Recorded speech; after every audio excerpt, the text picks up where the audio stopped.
Boa noite, meus irmãos.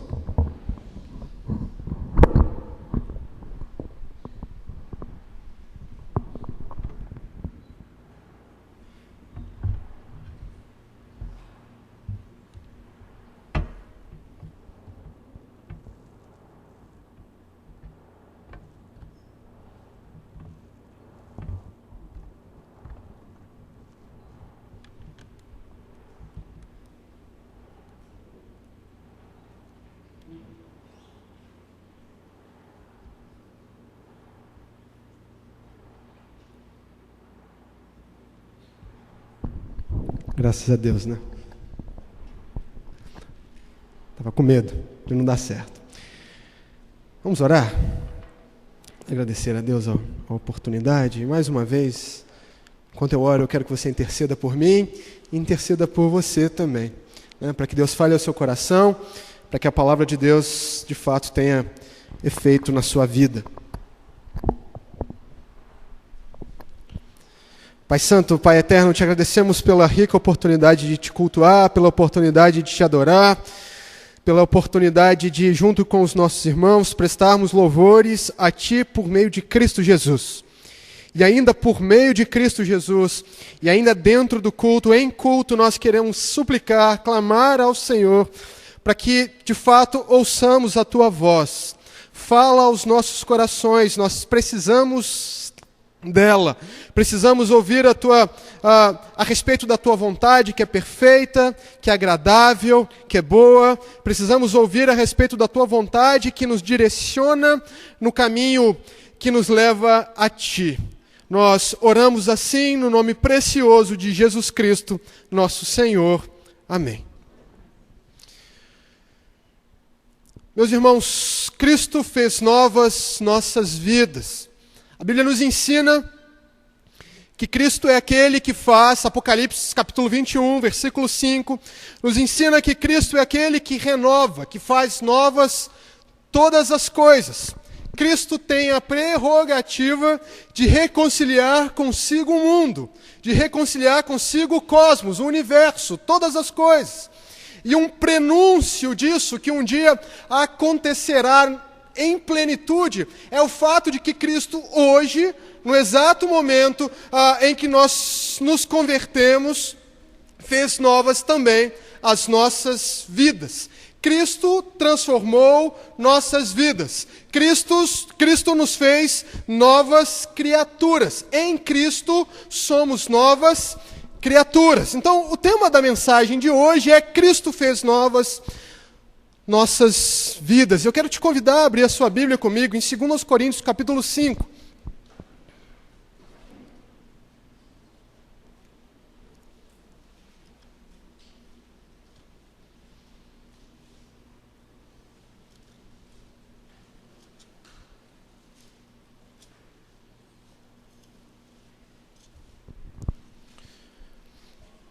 Segundo aos Coríntios capítulo 5, nós vamos ler a partir do versículo 15.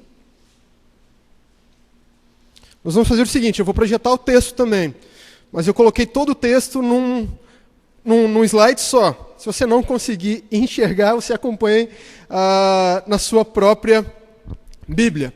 Segundo aos Coríntios capítulo 5, dos versículos 15 ao 21.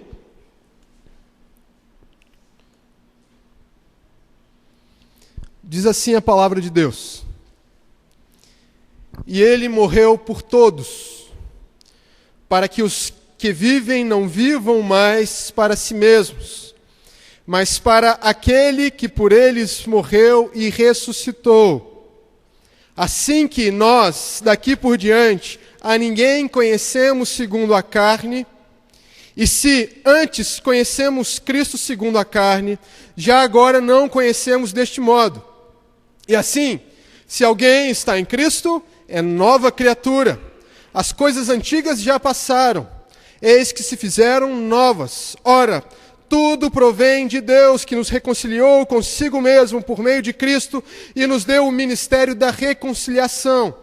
A saber, que Deus estava em Cristo reconciliando consigo o mundo, não imputando aos homens as suas transgressões, e nos confiou a palavra da reconciliação, de sorte que somos embaixadores em nome de Cristo, como se Deus exortasse por nosso intermédio.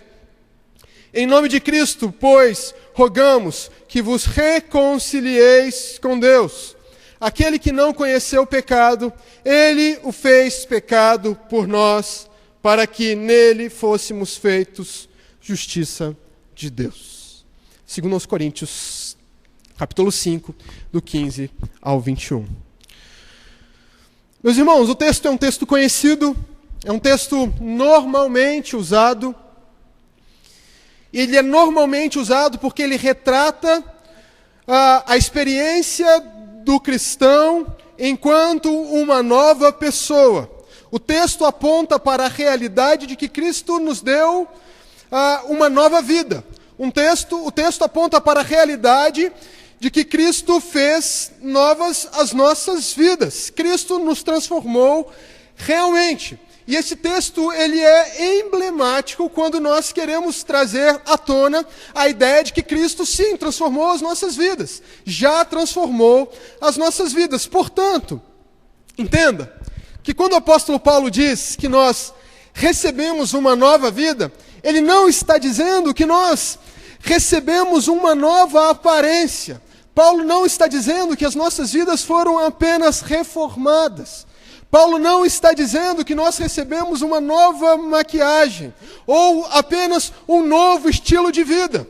Paulo está dizendo de fato que nós recebemos uma nova vida se nós estamos em Cristo.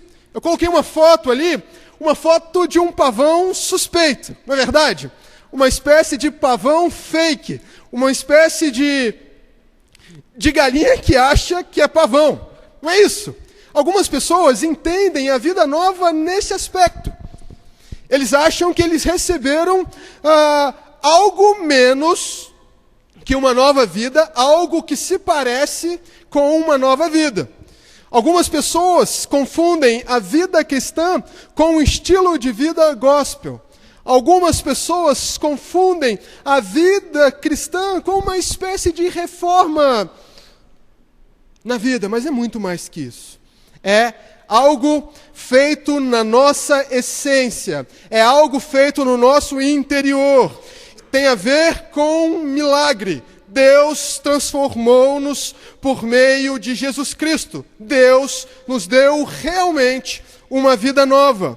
Quando o apóstolo Paulo fala de vida nova, o apóstolo Paulo não se refere a uma vida nova usando termos poéticos. Não é poesia do apóstolo Paulo. Quando o apóstolo Paulo tem em mente uma vida nova, ele tem em mente aspectos teológicos profundos. Entenda, o apóstolo Paulo não está fazendo poesia quando ele diz que nós recebemos uma vida nova. O apóstolo Paulo tem em mente verdades teológicas profundas.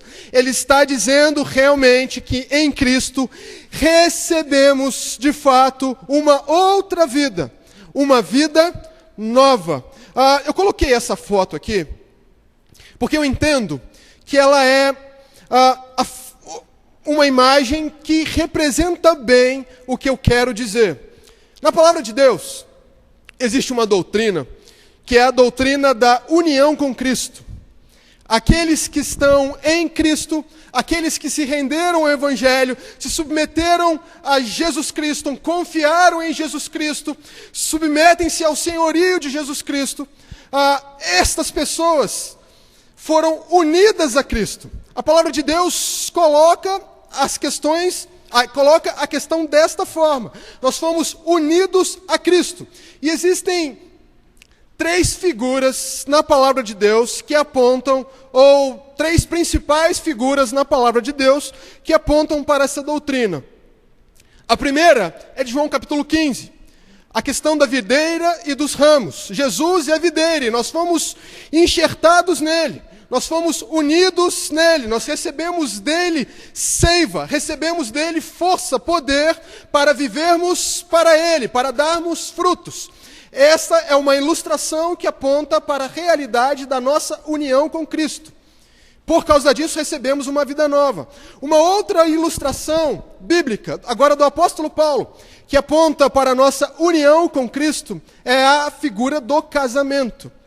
A Bíblia ensina que nós somos a noiva de Cristo, e Cristo, sim, é o nosso noivo, e que nós fomos unidos a Ele, e Ele cuida de nós como igreja, Ele nos prepara para o casamento, Ele nos santifica, Ele provê sustento, Ele provê auxílio, Ele nos livra, Ele nos preserva e nos guarda e nos prepara para o grande e último dia. Mas existe uma outra figura na Bíblia, e para mim a mais clara, a mais ilustrativa, que aponta para a realidade da nossa união com Cristo, se estamos em Cristo.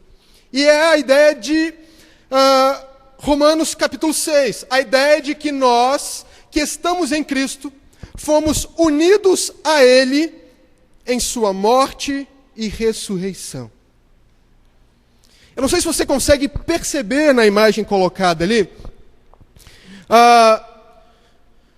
mas naquela cruz ao fundo existe um coração, e existe um coração negro, um coração cheio de pecado, um coração velho, um coração de uma antiga vida. Meus irmãos, quando nós nos convertemos, nós somos unidos a Cristo na sua morte. Morremos com Cristo. O nosso velho homem é crucificado. O nosso antigo eu é crucificado. O homem que era dominado pelas suas paixões, o homem que era dominado pelas suas concupiscências, quando crê em Cristo, ele morre juntamente com Cristo. E a Bíblia nos ensina que quando Cristo ressuscita, aqueles que estão nele também são ressuscitados com ele. E a vida que estes que ressuscitaram com Cristo vivem, agora é a vida do próprio Cristo. Eu não sei se você consegue perceber nesta foto, mas é exatamente isto o que esta imagem diz. Aqueles que morreram com Cristo foram crucificados com as suas paixões e quando ressuscitaram, passaram a viver a vida de Cristo. E é exatamente isso que o apóstolo Paulo quer dizer quando ele diz: estou crucificado com Cristo, logo, já não sou eu quem vive, mas Cristo vive em mim. E se esse viver que agora tenho na carne, vivo pela fé no Filho de Deus, que me amou e a si mesmo se entregou por mim. Percebe? O apóstolo Paulo não está usando aqui palavras bonitas apenas. O apóstolo Paulo tem em mente verdades teológicas profundas. O apóstolo Paulo tinha em mente a verdade de que ele havia sido crucificado com Cristo. E a vida que agora ele vivia no poder de Cristo. Ele vivia no poder da ressurreição de Cristo. E é exatamente isso que ele vai dizer no capítulo 3 de Filipenses, quando ele diz que ele já experimentava, em parte, o poder da ressurreição de Cristo. Meus irmãos, em Cristo, nós fomos ressuscitados. Em Cristo nós recebemos nova vida. Em Cristo nós passamos da morte para a vida. Se antes estávamos mortos nos nossos delitos em pecados, agora nós vivemos. Temos uma vida nova com Cristo, em Cristo, por causa de Cristo. Pensando nisso, eu queria trabalhar com você nessa noite 3 marcas de uma nova vida. 3 características de uma nova vida. Se experimentamos uma conversão, se estamos de fato em Cristo, se vivemos uma vida diferente da que vivíamos antes, devemos então apresentar pelo menos 3 características, e nós vamos trabalhar com o texto, nós vamos trabalhar com essas 3 características. Primeira característica: em Cristo, porque temos uma nova vida nele, nós recebemos um novo propósito. Recebemos em Cristo um novo propósito. Olha o que o apóstolo Paulo diz. Vamos ler todos. E ele...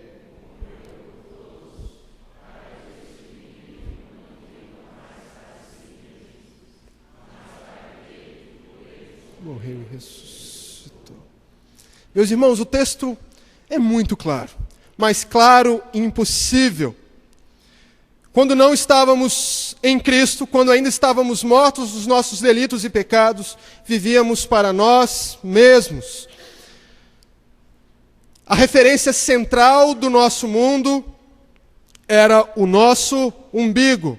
Éramos nós mesmos. E Cristo morreu para que nós agora já não vivêssemos mais para nós mesmos e passássemos a viver para Ele. Por isso Cristo morreu por cada um de nós. Mas, meus irmãos, vamos entender um pouco as coisas como elas funcionam hoje nos nossos dias. Vivemos numa época onde as pessoas são adoradoras de si mesmas. Vivemos numa época onde as pessoas idolatram o próprio ser, idolatram a si mesmos. Uma geração narcisista. Uma geração preocupada com a imagem como nenhuma outra geração. Uma geração que vive em torno de si. Um dos problemas dessa geração que adora a si mesmo, que idolatra a si mesmo, são as doenças, os problemas gerados por esse tipo de mentalidade. Eu não sei se você já percebeu, mas nós hoje vivemos numa sociedade onde todo mundo é vítima. Ninguém mais é tratado como pecador. Todos são tratados como se fossem vítimas. Há um tempo atrás, não sei bem há quanto tempo atrás, John MacArthur Jr. lançou um livro chamado Sociedade Sem Pecado. E ele falava exatamente disso. Vícios, como os vícios gregos, não são hoje mais tratados como se fossem vícios. Na verdade, são tratados como se fossem doenças, como se fossem transtornos. O pecador não é mais chamado de pecador. Na verdade, ele é levado a não reconhecer a realidade do seu próprio pecado. Ao contrário, ele é tratado como vítima. A nossa sociedade é uma sociedade que cultiva esse tipo de pensamento. Transtornos dos mais diversos tipos. Coloquei a foto ali de alguém com problemas de anorexia. E na anorexia é exatamente aquilo ali que acontece. A pessoa tem uma distorção da sua própria imagem. Quando a pessoa se olha no espelho, ela vê alguém que ela não é. Ela distorce a sua própria imagem. Às vezes a pessoa é magérrima, mas quando ela se olha no espelho, não é isso o que ela vê. Meus irmãos, sintomas de uma sociedade idólatra, sintomas de uma sociedade que idolatra o próprio ser, que adora a si mesmo.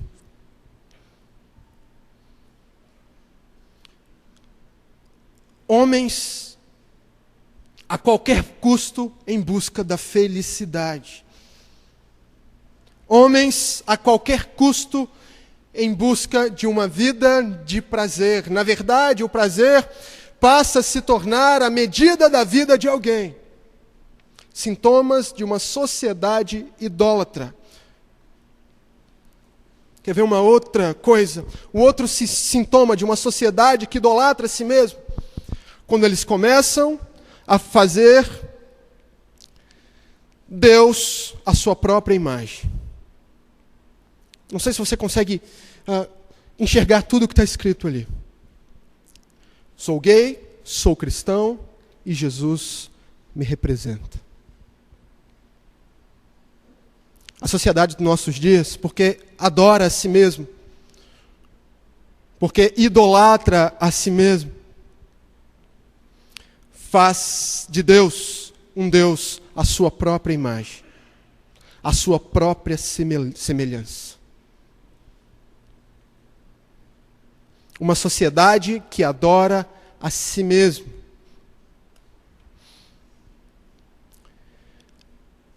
Preste atenção nesse quadro aqui. A dinâmica religiosa do homem antes e depois da queda.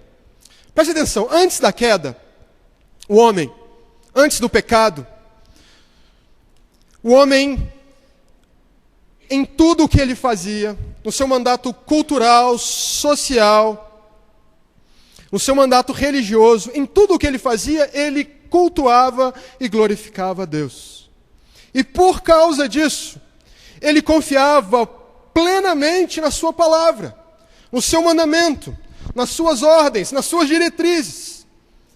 Antes de o pecado entrar no mundo, o homem confiava totalmente e plenamente em Deus e por causa disso se submetia à sua palavra.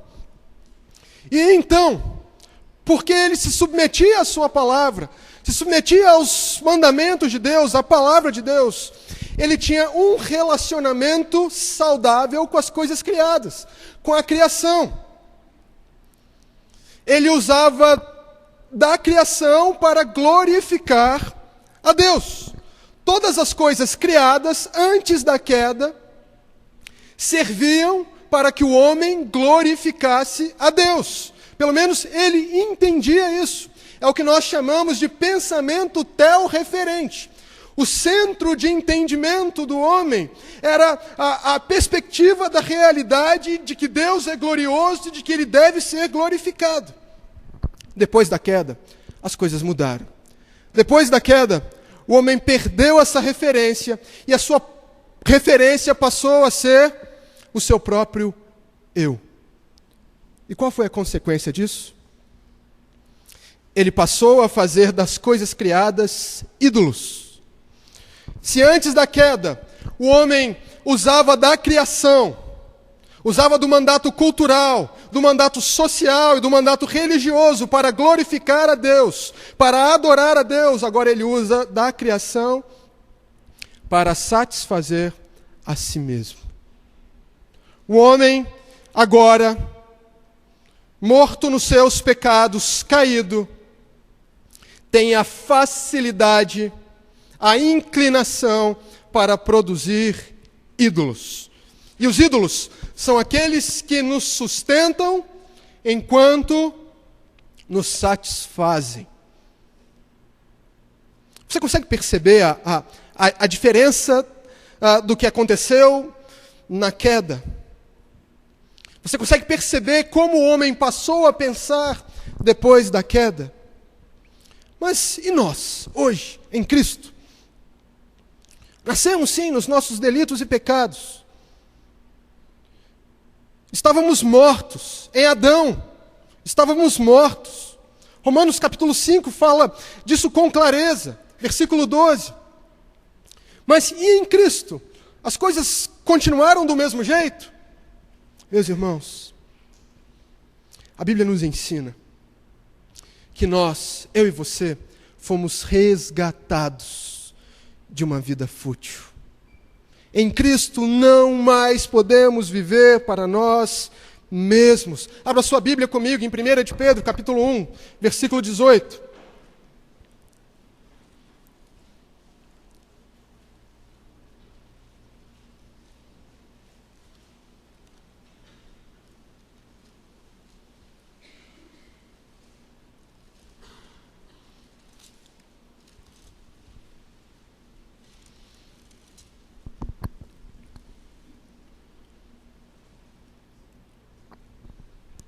Olha o que o apóstolo Pedro nos diz através dessa carta, deste texto.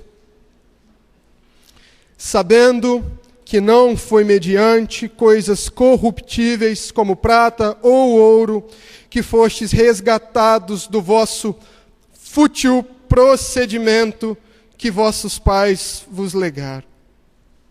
Meus irmãos, o apóstolo Paulo não tem em mente um pequeno grupo, o apóstolo Pedro não tem em mente um pequeno grupo de pessoas.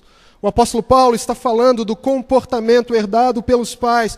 O apóstolo Pedro está falando do comportamento que nós tínhamos antes de conhecermos a Cristo. Nós vivíamos para nós mesmos. Agora, em Cristo, não podemos mais viver para nós mesmos. Eu coloquei a imagem, porque essa imagem representa o exemplo máximo de alguém que vive para si mesmo. Eu não sei quantos de vocês estão familiarizados com essa imagem, mas há pouco tempo esse personagem se tornou um personagem famoso no nosso país, conhecido como o Rei do Camarote. Quantos aqui assistiram o vídeo? Talvez um terço da igreja. O Rei do Camarote representa o extremo da futilidade, o extremo de alguém que vive para si mesmo. Alguém que vive para receber aplausos do mundo, alguém que vive para estar o tempo todo debaixo dos holofotes da sociedade, da mídia, alguém que vive para si mesmo. Meus irmãos, em Cristo, pela graça, eu e você podemos ter de novo Deus como a referência central de nossas vidas. 1 aos Coríntios 10, 31. Quer comais, ou bebais, ou façais outra qualquer coisa, façam tudo para a glória de Deus. Em Cristo nós recebemos o poder para termos de novo Deus como referência da nossa existência, como referência nas nossas ações, como referência no nosso procedimento. Em Cristo, agora, porque recebemos dele poder, podemos até mesmo comer para a glória de Deus. Podemos até mesmo viver a nossa vida cotidiana, a nossa vida comum para a glória de Deus.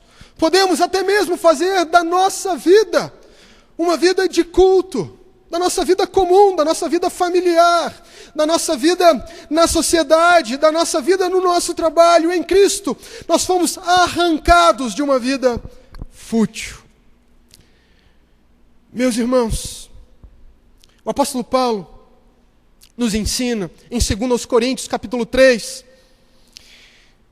que nós, quando cremos, temos os nossos olhos desvendados, e quando a venda é arrancada dos nossos olhos, nós passamos a enxergar a glória de Cristo, a glória do Senhor, e à medida que nós enxergamos a realidade dessa glória, passamos também a sermos transformados na imagem dele, de glória em glória. E todos nós, com o rosto desvendado, contemplando como por espelho a glória do Senhor, somos transformados de glória em glória, como diz a NVI, com uma glória cada vez maior. Meus irmãos, sabe o que acontece em Cristo? Cristo é revelado ao cristão como sendo tão glorioso que é impossível que ele continue vivendo para a sua própria glória. É disso que trata 2 Coríntios capítulo 5. Sabe por que não vivemos mais para nós mesmos? Porque enxergamos realmente a verdade da glória de Deus. Porque enxergamos aquele que é realmente glorioso. Quando contemplamos a glória de Deus, quando contemplamos a glória de Cristo, nos esquecemos de glorificar a nós mesmos. Nos esquecemos de viver em torno de nós mesmos e passamos então a glorificar aquele que merece ser glorificado, aquele que tem toda a glória. Quanto mais contemplamos a glória de Jesus, quanto mais contemplamos aquele que merece ser glorificado, mais glória queremos dar a ele. Jonathan Edwards vai dizer o seguinte, vai dizer que ainda que eu pense no outro, antes mesmo de pensar em mim, ainda que eu pense em toda a humanidade, antes mesmo de pensar em mim, se eu não pensar em Deus, eu sou o mais egoísta dos homens. Sabe por quê? Porque Deus é aquele que merece toda glória. Porque Deus é aquele que tem toda a glória. E quando nós somos unidos a Cristo, essa perspectiva deve inundar o nosso ser. Então, meu irmão, em Cristo, você tem um novo propósito. E este propósito aponta para a realidade de que você não deve mais viver para si mesmo e deve, portanto, viver para Ele, para a glória dEle. Não é sobre você, não é sobre mim, é sobre Ele. Tudo aponta para Ele. Tudo deve dar glória a Ele. Um novo propósito.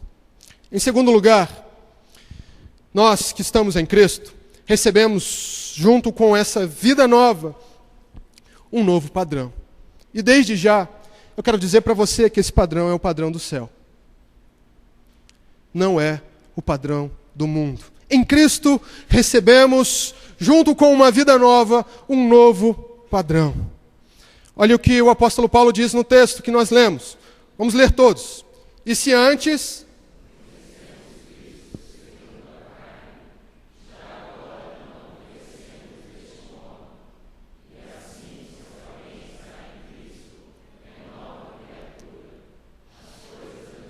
já passaram, e eis que fizeram novas.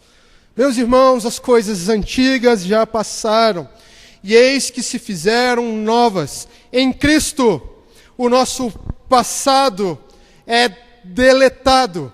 Em Cristo, o que passou antes da nossa conversão não conta mais. Fomos transportados para um outro lugar. Fomos transportados para um outro nível. Em Cristo, todas as coisas se fazem novas nas nossas vidas.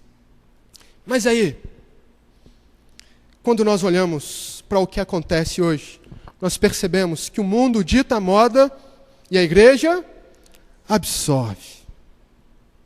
Nós lemos o texto, e o texto é claro. O texto está dizendo que nós recebemos uma nova vida. O texto está dizendo que as coisas antigas já passaram. Que aquilo que pertence ao mundo morreu com ele. Foi crucificado com ele para o cristão. Mas o que nós vemos hoje nos nossos dias é a realidade de que o mundo dita a moda e a igreja absorve. Alguns exemplos. Dia 24, 25 e 26 de agosto de 2007, faz tempo.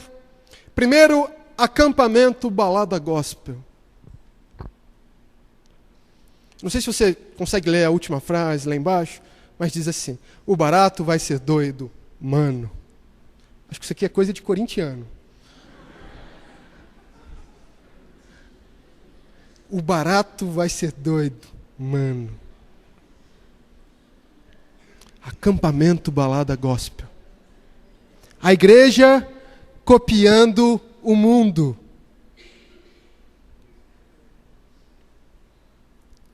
Nós, com a UPA, não sei quantos irmãos tiveram a oportunidade de ver um banner que estava aqui afixado. Estamos trabalhando o tema fora de moda.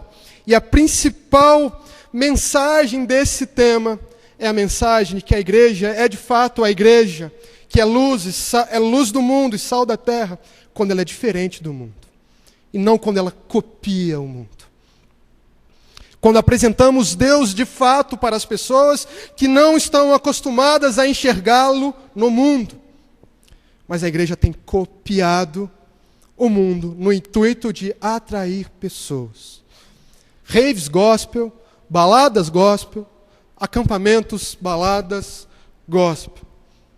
E aí, se já não bastasse, nós temos no meio cristão hoje uma espécie de mercado gospel, que não se diferencia em nada do mercado secular. Os artistas são aqueles que recebem valores exorbitantes nos seus cachês, que vendem como nenhum outro artista secular vende.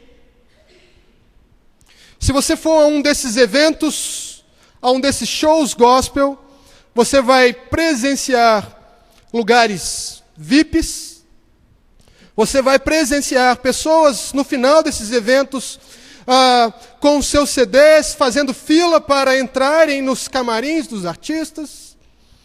O mundo dita moda e a igreja absorve. Eu não sei quantos dos irmãos reconhecem alguma coisa nessa última imagem. Nos Estados Unidos, 3 irmãs, mais a sua mãe, saem fazendo uma espécie de turnê pelo país, expulsando o demônio das pessoas.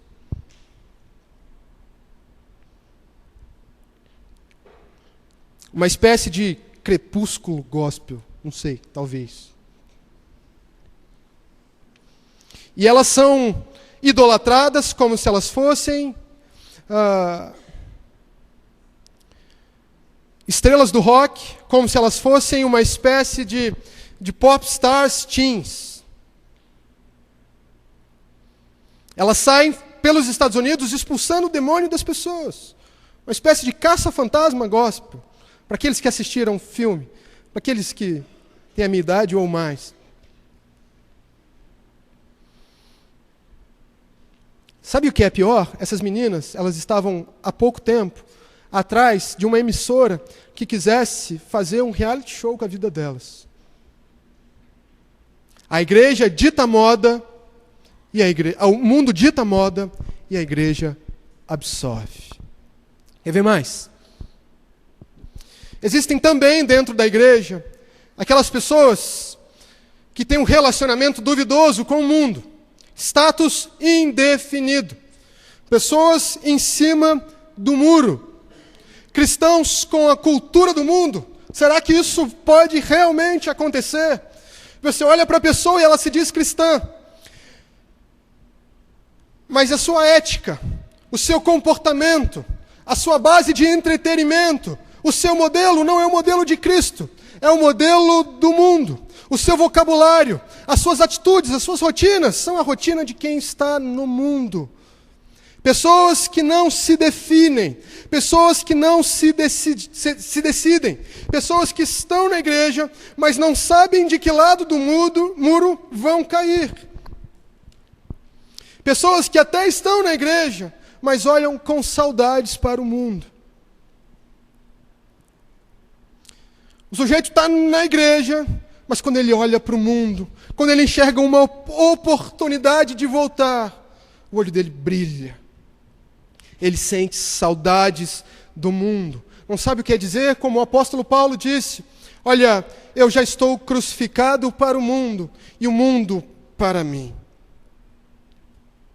Crentes que dizem amar a Deus, mesmo amando tudo o que Ele odeia. Você consegue prestar atenção na profundidade dessa afirmação? Existem pessoas que se dizem cristãs, que dizem estar em Cristo, mas que amam tudo o que Deus odeia. Assistem tudo o que Deus odeia.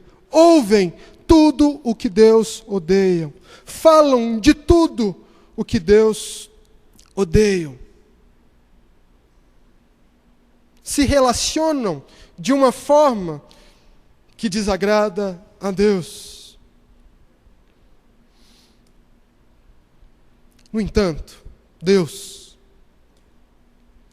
juntamente com Ele, com Cristo, nos ressuscitou e nos fez assentar nos lugares celestiais em Cristo Jesus.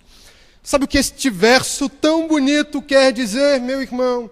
Que nós fomos arrancados do mundo e fomos transportados juntamente com Cristo para os lugares celestiais. O apóstolo Paulo é muito claro quando ele diz: assim como Cristo está lá, assim como Cristo está nos lugares celestiais, vocês também devem pensar nas coisas do alto e não nas coisas da terra. Perceba que a ressurreição e a entronização de Cristo tem um aspecto prático na nossa vida. E o aspecto prático da a ascensão e a entronização de Cristo diz respeito ao fato de que devemos viver com a nossa mente voltada para o céu, onde Cristo está. Deus nos fez, juntamente com Cristo, a nos assentarmos com Ele nas regiões celestiais. Meus irmãos, fomos arrancados do mundo, fomos transportados do mundo para uma maravilhosa luz. O apóstolo Paulo ainda vai dizer que nós, agora que estamos em Cristo, recebemos dele a mente, a sua própria mente. Vós tendes a mente de Cristo. 1 aos Coríntios, capítulo 2, versículo 16. Se recebemos a mente de Cristo, devemos pensar como Cristo pensa. Devemos ter, de novo, um pensamento teorreferente. Devemos ter, de novo, um pensamento que tenha Deus, a glória de Deus como referência. Recebemos a mente dele. Percebe? Uma nova vida está muito mais relacionada à ideia de poder, à ideia de ressurreição com Cristo, do que com qualquer outra coisa. Olha o que o apóstolo Paulo vai dizer em Romanos capítulo 6, versículo 11. Assim também vós considerai-vos mortos para o pecado, mas vivos para Deus em Cristo Jesus. Meus irmãos, o apóstolo Paulo tem em mente aqui de novo a realidade que nos foi apresentada logo no início. Morremos e ressuscitamos com Cristo.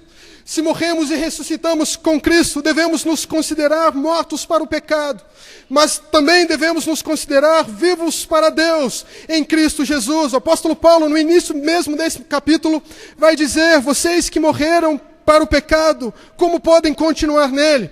Como podem viver nele? Em Cristo, eu e você, meus irmãos, recebemos um novo padrão, uma nova diretriz, um novo mandamento, um novo caminho para seguir, e esse caminho se assemelha ao caminho do céu. Assim como um cidadão de um país longínquo ou de um país mais próximo apresenta em si características que lhe são peculiares ou que são peculiares da sua terra natal, do seu país, um cristão também deve apresentar em si características que são peculiares do céu.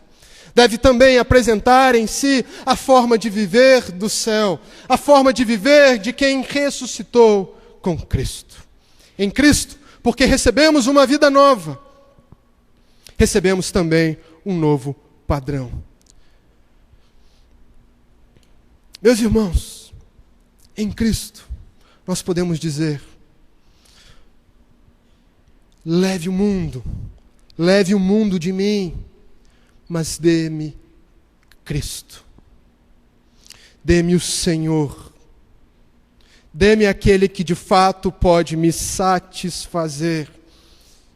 Um cristão não é só alguém que abandona o mundo porque deve submissão ao senhorio de Cristo, mas é também alguém que abandona o mundo porque enxergou em Cristo algo maior e melhor do que o mundo. Um tesouro mais profundo, mais valoroso, muito mais valoroso do que o mundo. Que o mundo seja arrancado de mim, mas me dê Cristo.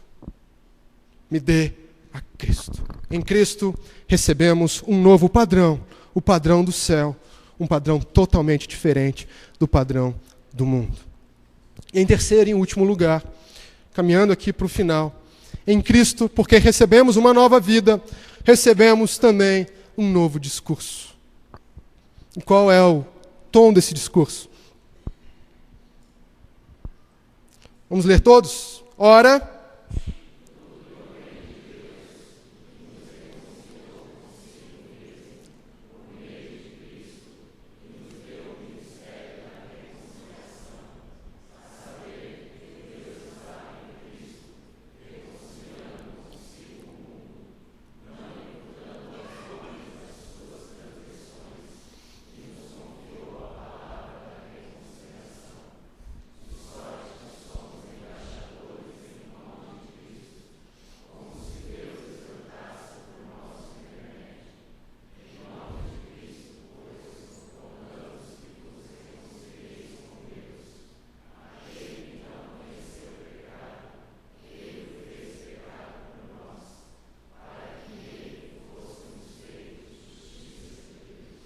Amém. Eu não sei, meus irmãos, perdão, qual é o tom do discurso daquele que experimenta uma nova vida?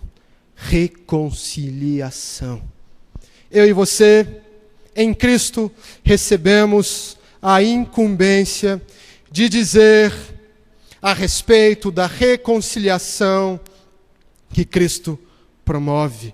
O tom do nosso discurso, o tom da nossa fala, deve ser o tom da reconciliação. Agora, quando nós olhamos para algumas pessoas e percebemos como elas veem o mundo, nós percebemos que algumas pessoas têm a postura de se afastarem literalmente do mundo. Coloquei a foto aqui de uma figura que provavelmente representa a figura do Santo Antão, ou Santo Antônio.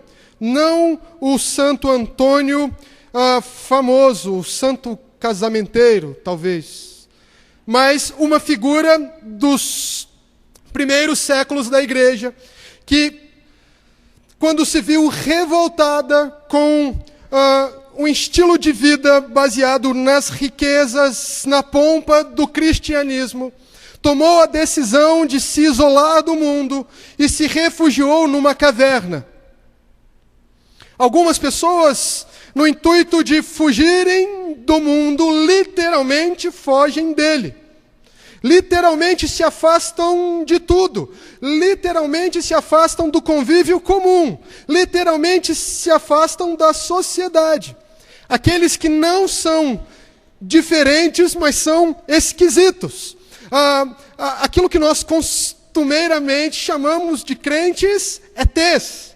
Aquele sujeito que não consegue perceber a realidade que está à volta dele. Nós temos também, como exemplo disso, a versão protestante da história, que é a questão dos Amish, por exemplo. Comunidades cristãs que vivem no mundo como se ainda vivessem no século XVII, como se ainda vivessem no século XVIII. Pessoas que têm aversão ao mundo, que têm aversão à sociedade. Existem também aqueles, e esse é um grupo cada vez maior na igreja dos nossos dias, que enxergam no mundo, enxergam na realidade uma espécie de Star Wars Gospel, uma espécie de batalha cósmica entre anjos e demônios. E essas pessoas veem em todas as coisas, veem em todas as realidades, a realidade de demônios, e eles saem por aí amarrando bruxas, amarrando demônios, e eles saem por aí fazendo um mapeamento de território para construírem as suas igrejas, e eles saem por aí quebrando maldições hereditárias, pessoas que veem o demônio, pessoas que veem o diabo em tudo. Pessoas que acham que tudo o que acontece no mundo é intervenção maligna. Praticamente perderam a noção de que Deus intervém nesse mundo. Não conhecem a realidade, por exemplo, da graça comum. A realidade que Deus derrama da sua graça comum a toda a existência, a toda a criação. Não percebem a realidade de que Deus ainda manifesta a sua glória na realidade criada, mesmo caída. Pessoas que se abstiveram totalmente do mundo. Mas quando nós olhamos para a palavra de Deus,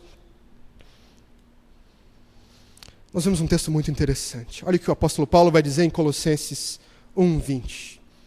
Ele está falando de Jesus, da supremacia de Jesus. Ele está dizendo: e que, havendo feito a paz pelo sangue da sua cruz, por meio dele, reconciliasse consigo mesmo todas as coisas, quer sobre a terra, quer sobre os céus. O apóstolo Paulo não está falando aqui apenas de pessoas. O apóstolo Paulo está falando que este mundo caído aponta para a realidade de que Cristo reconciliará consigo um dia o universo. Todas as coisas criadas. A natureza caída, a criação caída, um dia dará lugar à criação redimida, a natureza redimida. E, meus irmãos, por isso eu e você precisamos entender que o mundo é o lugar onde Deus intervém. Eu e você precisamos entender que o mundo é o lugar onde Deus manifesta a sua intervenção e que eu e você somos os principais agentes disso. Não devemos nunca olhar para o mundo como se ele fosse do diabo. Não devemos nunca olhar para o mundo como se ele fosse algo que devêssemos nos afastar sempre, mas deveríamos sempre olhar o mundo, já que estamos em Cristo, já que recebemos o discurso da reconciliação, como se ele fosse um lugar no qual Deus estivesse intervindo o tempo todo e usando a sua igreja como instrumento para isso. E assim, por perceber que este mundo aguarda redenção, todo o cosmos, um cristão deveria produzir cultura redimida. Um cristão deveria cumprir bem o seu mandato cultural, deveria cumprir bem o seu mandato social. Um cristão deveria produzir boa cultura como meio de proclamação da mensagem de reconciliação. Assim como Cristo um dia reconciliará consigo todas as coisas. E o que nos garante isso é o evento da cruz e da ressurreição. Hoje, eu e você temos a função de nos comportarmos como se estivéssemos jogando luz para essa realidade futura. Já que somos novas criaturas, devemos fazer deste lugar onde vivemos e habitamos um lugar que aponta para essa realidade futura. Um cristão deveria viver para proclamar que aquele que consumará todas as coisas virá. Sabe qual é o discurso do cristão? Cristo reconciliará consigo todas as coisas. Um dia ele virá. Arrependa-se, reconcilie-se com Deus. Creia em Cristo, aquele que vem um dia julgar todas as coisas, aquele que um dia morreu por pecadores, aquele que um dia substituiu pecadores e ressuscitou e se assentou à direita de Deus, um dia virá e transformará todas as coisas, um dia virá e reconciliará consigo todas as coisas. Reconcilie-se com Deus, submeta-se ao senhorio de Jesus Cristo, confie na substituição que Ele proporcionou na cruz. Meu irmão, esse deve ser o discurso do cristão. Este é o discurso que eu e você recebemos de Cristo quando recebemos dele também uma nova vida. A cruz, meu amado, é o centro da história. É por causa da cruz que todas as coisas um dia serão reconciliadas de uma vez por todas. E se ela é o centro da história, deveria ser também o centro da nossa existência, norteando a nossa visão de mundo, a nossa prática e também a nossa proclamação. Tudo o que fazemos e dizemos deve apontar para a realidade de que um dia Cristo, aquele que reconcilia consigo todas as coisas, virá para executar tal tarefa.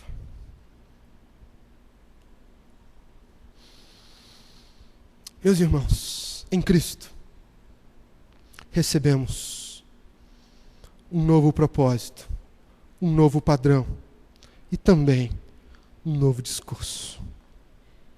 Em Cristo, somos novas criaturas. Sejamos, pois, quem somos. Sejamos, pois, quem somos. Antes de orar, eu queria assistir um vídeo com você.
Recebemos uma nova vida com Cristo e ela é tudo o que nós temos. Cristo é tudo o que nós temos. Vamos orar. Pai Santo, Pai Eterno, nós te damos graças porque o Senhor nos arrancou das trevas e nos colocou na sua maravilhosa luz. Te louvamos porque o Senhor operou um milagre nas nossas vidas e nos deu, de fato, uma nova vida. Não uma vida melhorada, não uma vida reformada, não um novo rótulo, mas, de fato, uma nova vida onde experimentamos o poder da ressurreição do seu Filho e, por causa disso, somos transformados na imagem dele de glória em glória. Com base nessa realidade, com base nessa verdade, nós pedimos a Ti para que, por meio da Tua graça, o Senhor nos dê a bênção de sermos mais quem nós realmente somos. Se somos novas criaturas, nos dê um novo comportamento, nos dê cada vez mais um novo propósito, nos dê cada vez mais um novo discurso, nos dê cada vez mais um novo padrão, um padrão que aponta para a realidade do céu, um padrão que aponta para a realidade de que não pertencemos a este mundo, apesar de estarmos nele. Nos ajude a entender, Pai Santo, que cumprimos o nosso chamado como igreja, quando essas verdades são cada vez mais evidentes nas nossas vidas, Pai. Derrama da Tua graça sobre nós, é o que nós te pedimos, no nome de Jesus. Amém. Amém. Deus abençoe os irmãos.